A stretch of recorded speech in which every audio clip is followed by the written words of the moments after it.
ஒரு நாள் ஒரு விவசாயியின் வயதான குதிரை ஆழமான வறண்ட கிணற்றில் தவறி விழுந்தது. விவசாயி என்ன செய்வது என்று தெரியாமல் குழப்பத்தில் இருந்தபோது அந்த குதிரை பல மணி நேரம் பரிதாபமாக அழுதது. கிணறு ஆழமாக இருந்தது, குதிரையும் பழையதாக இருந்தது.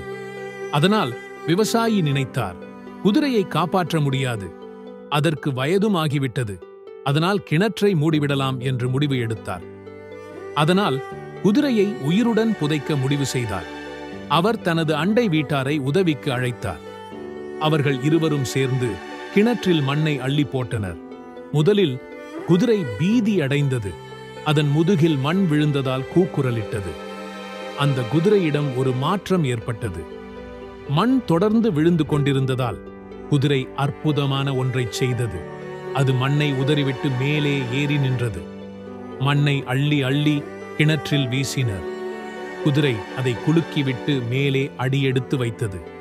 கடைசியில் அனைவருக்கும் ஆச்சரியப்படுத்தும் வகையில் குதிரை கிணற்றிலிருந்து வெளியே வந்தது. குதிரை சோர்வாக இருந்தாலும் உயிருடன் இருந்தது. கதையின் நீதி என்னவென்றால், வாழ்க்கை உங்கள் மீது கஷ்டங்களை, பிரச்சனைகளை, தோல்விகளை, வீண் பேச்சுகளை உங்கள் மீது எரியும்.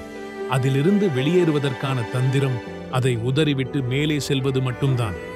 நீங்கள் விட்டுக் கொடுக்காவிட்டால் ஒவ்வொரு சவாலும் உங்களுக்கு ஒரு படிக்கல்லாக மாறும்.